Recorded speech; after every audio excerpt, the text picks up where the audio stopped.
Alright, so Disney has made another live action movie. I know I'm late to the party, but Cruella is out now on Disney Plus with Premiere Access. And in this video, I'm going to give you guys a spoiler-free review. Again, no spoilers in this video if you haven't seen it already. If you guys are wondering why I'm standing, I just wanted to try it out. Maybe my energy's a little bit better. Maybe I get a little bit more hype when I'm talking. But before we do get into the review, if you guys are new in here and you enjoy these videos, make sure to hit the subscribe button and turn notifications on so you don't miss any time I upload a video or I go live. But without wasting any more time, let's get into it. So starting off with the good of the movie, I would definitely say the acting was the best part of this movie.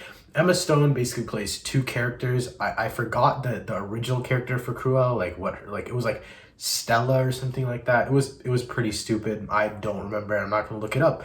But she played Cruella really well. She basically had to play two entirely different characters. The characters have their own writing flaws, which I'll talk about later in this video in the bad section. But overall, she did a good job of going back and forth. There was around the end of the second and beginning of the third act. Honestly, I don't remember because this movie was a little bit too long, which again, I'll talk about later in this video. She really had to keep switching back and forth between the Stella chick and then Cruella. And it was really well done, and I have to commend her for that. I thought it was really well done the way that they took the characters back and forth, back and forth. And it was a well done job by her. It wouldn't have been possible if she wasn't as good of an actress as she is. Next up, talking about Emma Thompson. Emma Thompson played the villain, basically just who Cruella was supposed to be, because Disney technically can't make Cruella look bad because it's her own movie. Another thing that made this movie really, really good and a lot of fun actually, and made me let me actually sit through the entire 2 hour and 15-minute runtime, was the mixture of genres that they had. In the beginning, it was more dramatic, and then towards the end, it was more dramatic. But there's also a lot of action throughout the movie. It felt like there were a lot of actual stunt scenes. Top of that, there was also a whole heist aspect of the movie, which was also super cool to see. And I thought they did it in a pretty unique way. They didn't make it super cheesy, and it was actually entertaining. You didn't know what was about to happen. And the mystery aspect of the movie was always there, and that's really what I loved about this movie. It's kind of what I adore about the movie. It's just the mystery aspect was always there no matter what type of scene it was, no matter if it was action, drama, or the heist sequence.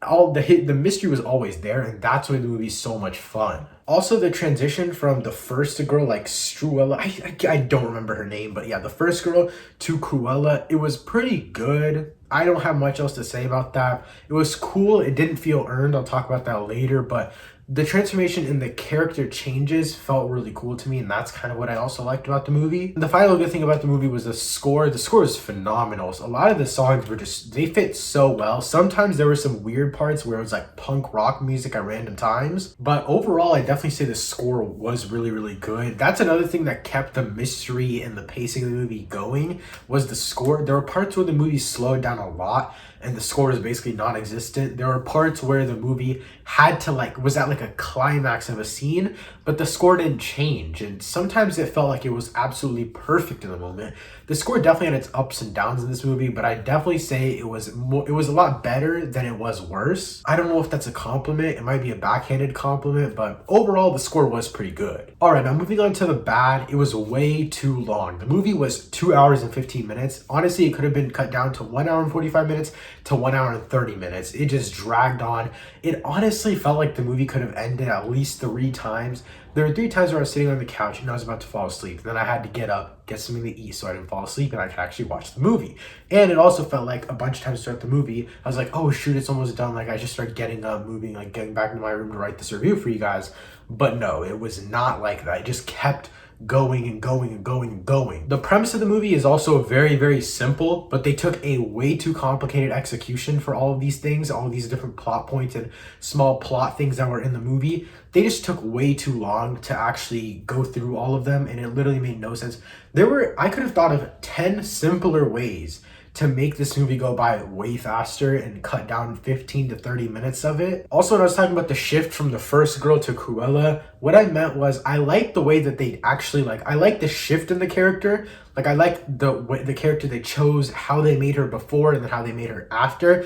But the shift itself, the period of shifting, didn't really feel earned to me. It didn't feel like she grew as a person. It just felt like she randomly changed and she had a little switch in her head that just clicked on and off. She's Cruella and then she's normal. It was just so random to me. I didn't really understand it. Maybe it's because I don't know much about Cruella, but personally, I didn't really understand that part of the movie. It was okay. Also, like I said before, Emma Thompson plays the villain, and she honestly felt more like Cruella because they can't really make Cruella evil in the movie technically, because she has to go up against a villain. Since it is a Disney movie, there has to be a set hero and a villain. Technically, Cruella is a hero. They make Cruella look like the hero, even though we all internally know that she is evil. So it kind of makes no sense because Emma Thompson's character is basically evil. Emma Thompson's character is basically Cruella, is what I'm saying. But it just makes no sense the way they shift these characters over, like their personalities and all of that. Emma Thompson's the villain. Her personality is basically Cruella. Cruella is kind of Cruella, but like a way better and nicer Cruella. They make Emma Stone's Cruella really, really edgy, but Emma Thompson's Cruella, on the other hand, is like actually edgy. Like, it's not like she's trying to be, she's just naturally edgy. And the Emma Stone character, knowing her backstory and her personality, it feels like it's more forced for her to be edgy. Now, I would definitely not say that this is Emma Stone's fault, because Emma Stone is a phenomenal actress. I'm not talking down on her at all. And then neither am I talking down on Emma Thompson. They're both phenomenal actresses.